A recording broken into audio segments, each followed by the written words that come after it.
Hello everyone, hi. Rural Renewal Stream, which is a stream provided by Alberta Advantage Immigration Program or Aaip, has been a subject of interest in our groups. So as all of you know, I have a WhatsApp group of around close to 700 people now, where I have seen there have been some interest in the Rural Renewal Stream of Aaip. So I just wanted to cover this in this video. Even though this would not be applicable for a majority of us, I just wanted to document this so that if anybody is interested in this particular stream, they can take advantage of that. So what is Rural Renewal Stream or RRS? I can refer to it as RRS in this video.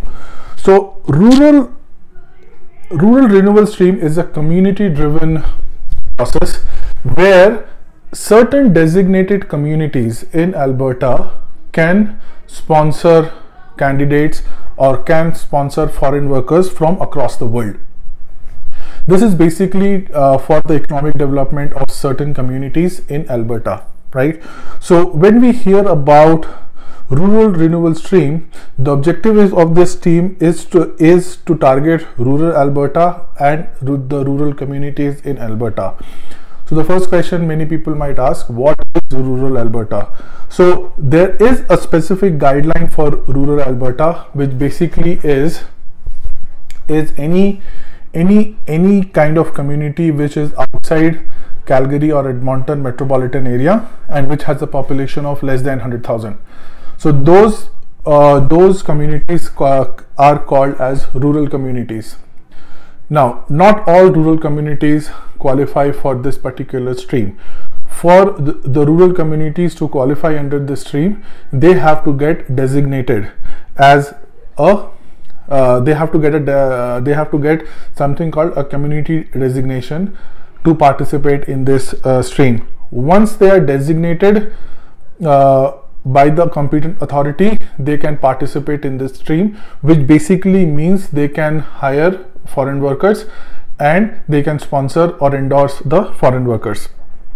So how does a community becomes designated? So there is a whole separate process for the communities to get designated as to participate in this particular stream, but that is beyond the scope of this video. How a community can get designated is a long process, is kind of a governmental process where many things like the population of that community, economic situation of that community, businesses and everything are considered before they are designated. So that is beyond the state. I'm covering this. I'm covering from a candidate point of view. The first thing that I need to know is that this is also a nomination stream, which means Alberta provides nomination under this stream. This is not a Alberta, as all of us know, cannot give PR. PR is the prerogative, or the PR giving PR is the decision of the federal government. So that has to be done through Ircc. Here, through this stream, Alberta can provide nominations to the qualified candidate. So from a candidate, what does it mean from a candidate point of view? Who is a candidate? So candidate is somebody who is selected, recruited and endorsed by the designated community. As I told in the starting, designated community is a specified status given to certain rural communities.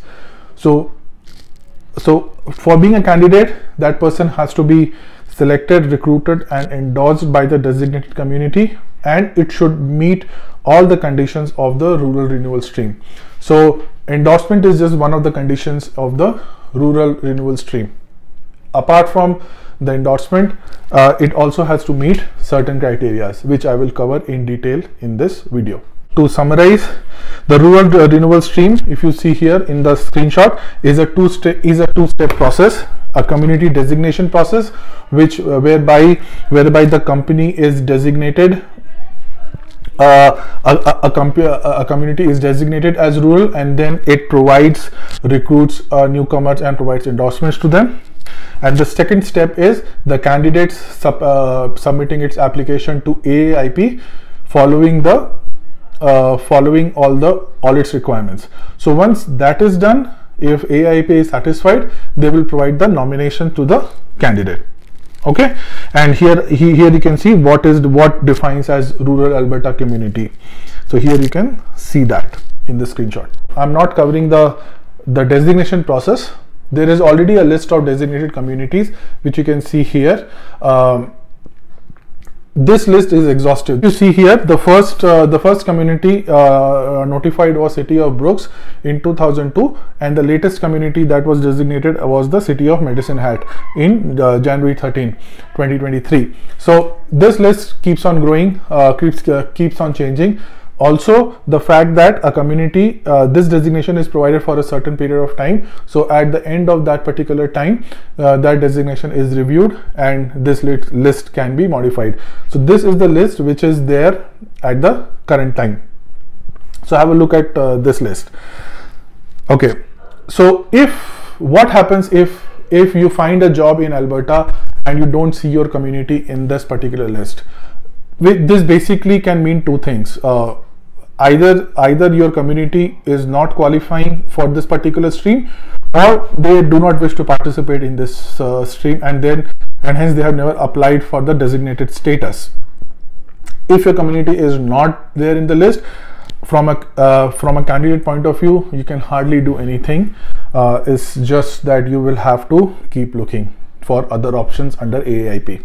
So for process to work, as I told you, two step. One is offer and endorsement from the community, and number two is satisfying all the conditions of this particular rural renewal stream. Once a community is designated under this particular stream, as I told, they can recruit from anywhere in the world. The foreign worker could be already in Canada, or it could be outside the world. If they are from Canada, it's pretty logical that that person who is working in Canada has a legal status in Canada, right?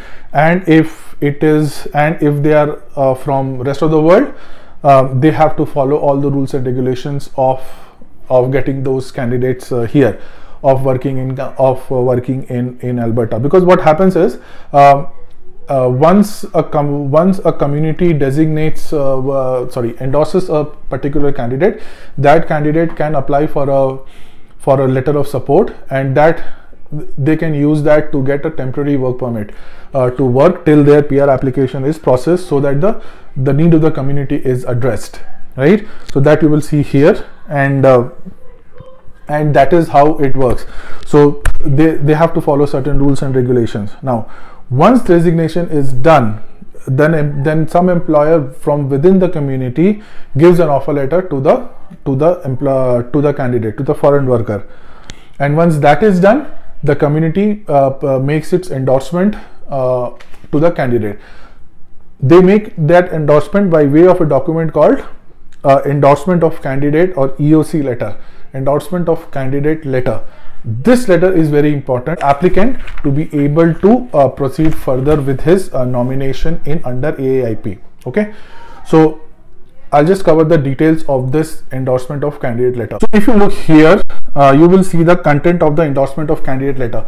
Now, this letter is provided on the official letterhead of the local economic development organization. So each designated community has an organization called Economic Development Organization, or EDO. So they should issue this letter on their letterhead. It should contain the name and address of the EDO,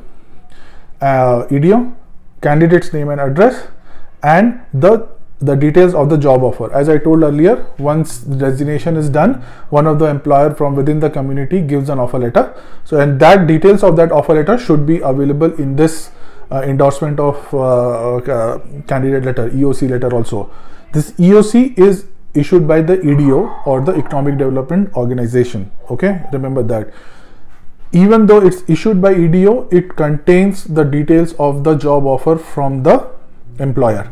So like what? Like name of the business, name and contact of the employer, location of the employment, position and job duties, and the duration of employment and work conditions, like number of hours and or anything like that. So these things are important. Then detailed description on how filing the position aligns with the economic growth of the community. As I told, the purpose of this particular stream is to provide a boost or to fulfill the economic requirements of the rural Alberta communities. So they should have a statement in that letter how this position, filling this position improves or helps them to meet that objective. The employer's effort to fill the position within Canada. The employer should state that they have tried to fill this position, they are not finding people to fill this position for any reason, and that's the reason they are looking for foreign workers. And then name and title of the person issuing the endorsement of candidate. So this endorsement of candidate letter is, as I told, is issued by the EDO. So somebody in the EDO should be signing and naming himself and providing his contact details, his or her contact details on this letter. This is a very important letter. So if you are a candidate, if you are proceeding with this, you will at some stage get this endorsement of candidate letter. When you get that letter, please verify that those letters satisfy all these conditions, has all these details. Okay, the look and feel, the format might be different, but these bullet points should be addressed in that letter. Once this endorsement is received, the candidate, what a candidate would do is candidate would basically apply, make an application through the Aaip portal. Is the same portal that we use to make all applications to Aaip. And this letter is, once this letter is received, the candidate is free to proceed with that application to Aaip. The candidate will fill up that application and pay the application fees. Okay, when this application is pending, and apply for 204C, which is basically the endorsement letter that you will see here. So you would see here that 204C letter of support can be applied for, which will enable that person to come to that particular community and start working on a temporary work permit.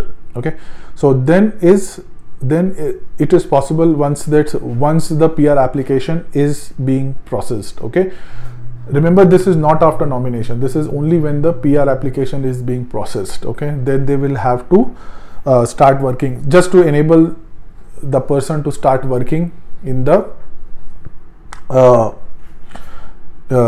in that particular community. Okay, once the nomination is done, the candidates applies to Ircc, fulfills all their documentation and the fees requirement, and the ultimate decision to issue or not PR rests with the federal government. Again, this is only a pathway to PR. This is only for the provincial nomination.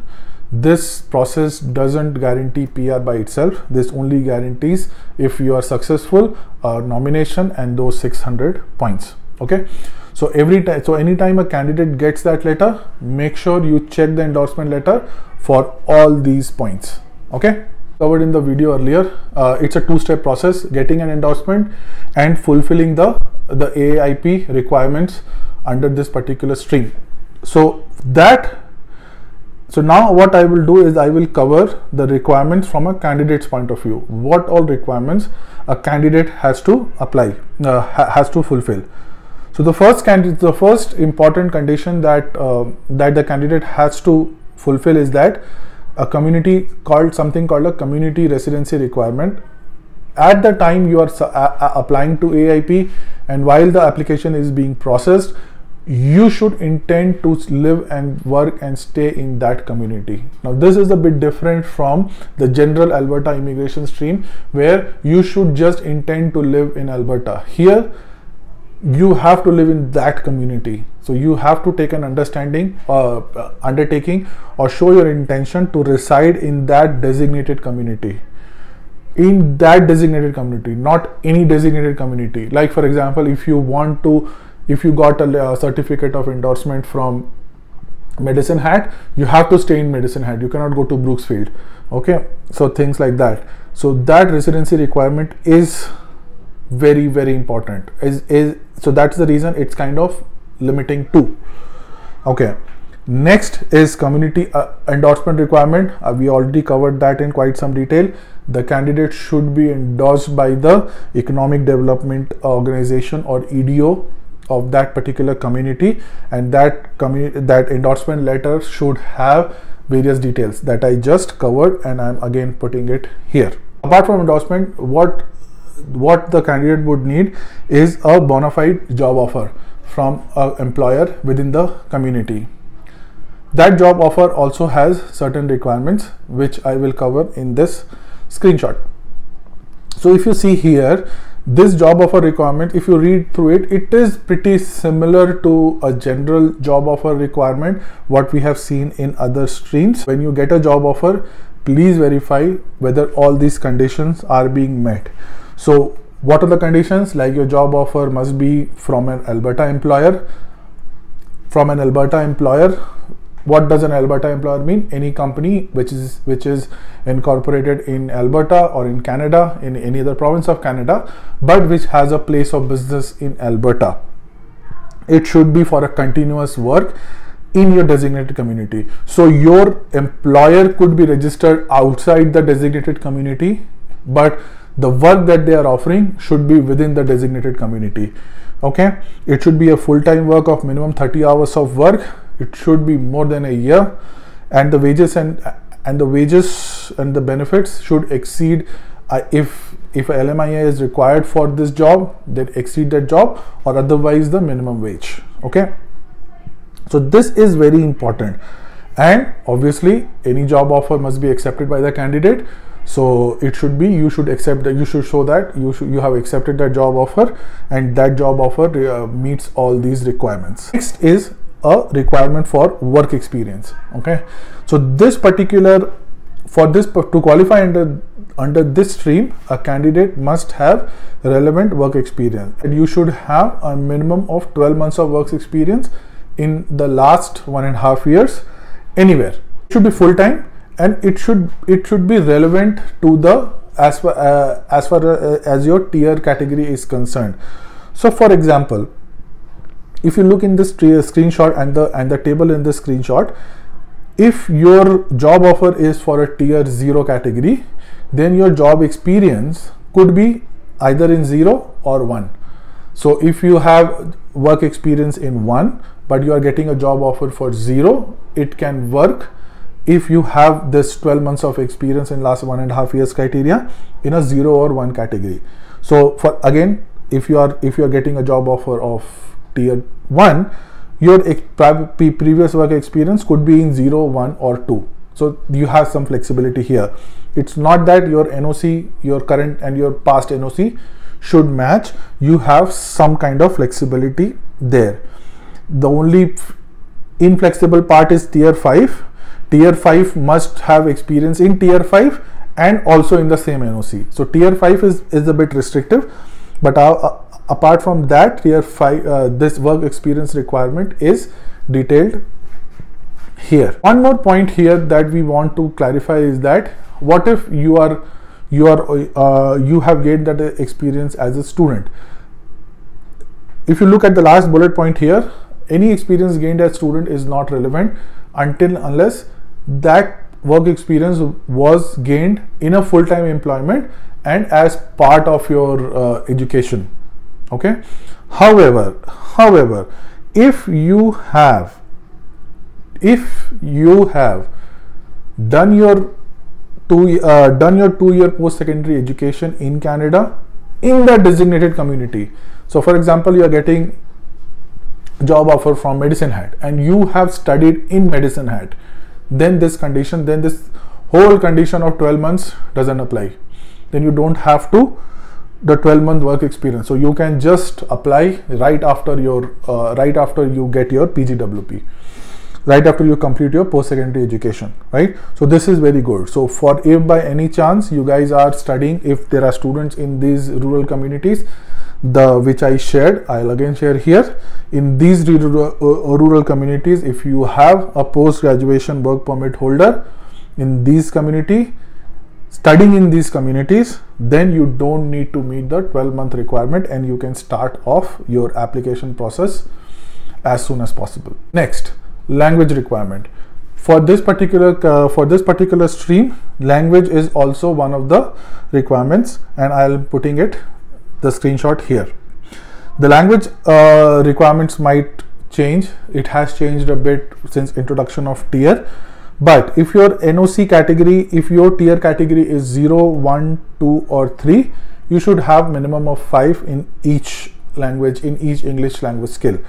If it's 4 or 5, it's 4. So it's basically lower than the federal mandate, but so you can meet that, but make sure if you are just meeting this criteria and not meeting your federal criteria, your federal application will not be processed. Okay.